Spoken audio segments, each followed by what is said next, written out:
What if the very traditions meant to protect a set of laws were actually designed to undermine them? It's a pretty provocative question, and it's right at the heart of the source material we're digging into today. A critical look at the relationship between Judaism's written Torah and its oral law. Yeah, the source material we're looking at, it really doesn't pull any punches. It frames its entire argument around this one single, powerful question. It's asking, what if the traditions we think are upholding the commandments are actually just a really clever way to cancel them out? That's the core idea we're going to unpack. All right, so what is the core accusation here? It's not as simple as saying, hey, just throw out the laws. No. According to this critique, the whole strategy was way more subtle than that. And this is the crucial distinction. The strategy that's being described here isn't about openly telling people to just ignore a commandment. It's about changing the action itself. So people end up doing something totally different, all while thinking, genuinely believing they're still following the original rule. Okay, that is a huge claim, right?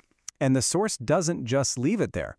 It backs it up with some really specific case studies from Jewish practice. So let's dive in and see how this alleged subversion is actually supposed to work.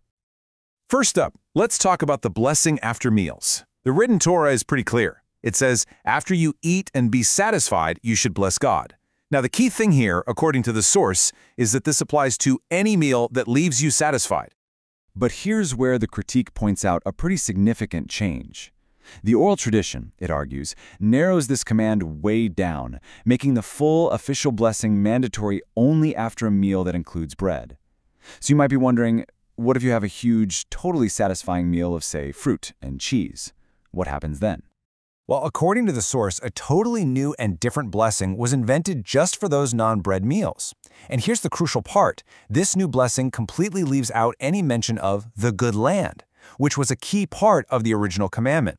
So the end result is people feel like they've said a blessing, but they've actually, technically, sidestepped the original commandment.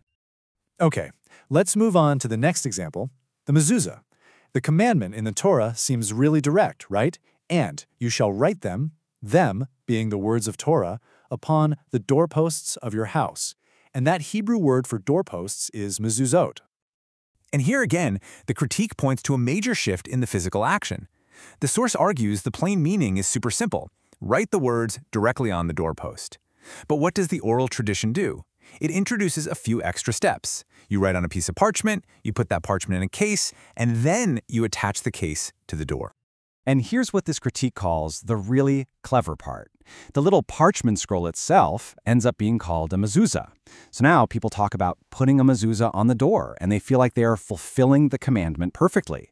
But in the process, the original action, writing on the actual doorpost, has been totally replaced. The name just got transferred over to the substitute. All right, our third case study gets into the commandment of tzitzits, or what we call fringes. The Torah commands people to make these fringes and put them on the corners of their garments. The implication here is pretty clear. We're talking about your actual everyday clothing. So how did the practice actually evolve? Well, the source points out that instead of putting fringes on your normal everyday clothes, the tradition became to wear a special, separate garment that already has the fringes on it. And, in a pattern that should sound familiar by now, this special garment itself gets called tzitzit. So what's the alleged consequence of this? A person wears this special tzitzit garment and they feel like they've checked the box, they've done the commandment. But their actual everyday clothes, their shirt, their jacket, have no fringes at all. The focus, the argument goes, has shifted from your real clothes to a completely separate ritual item. And the source really hammers this point home, arguing that this is a consistent pattern, not just a few isolated cases. Think about it. An eye for an eye becomes monetary payment. The law to cancel all debts every 7 years gets sidestepped with a court document called a prosbul, which basically just transfers the debt. The ban on charging interest, that's navigated with a special business contract, a heteriska. In every single one of these examples, the argument is the same. A legal workaround was created that completely changes the practical outcome of the original law. So all of this leads to a pretty logical question, one you're probably thinking right now.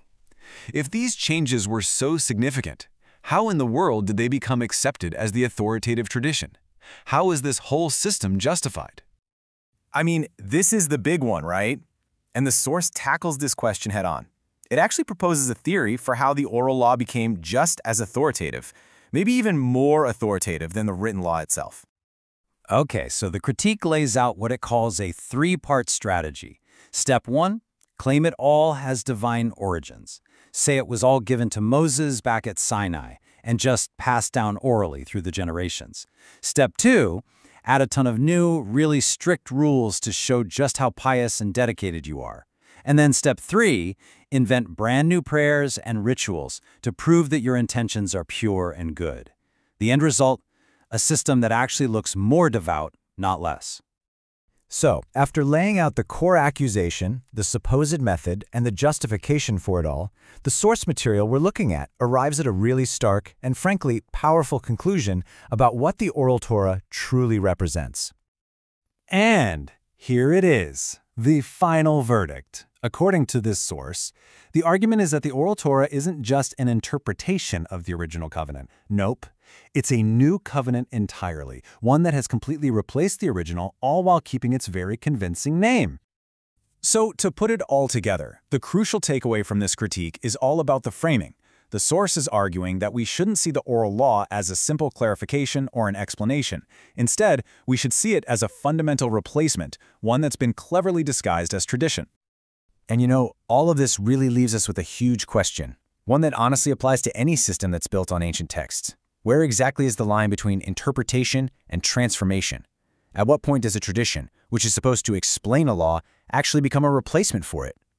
It's a really fascinating and incredibly complex question to think about.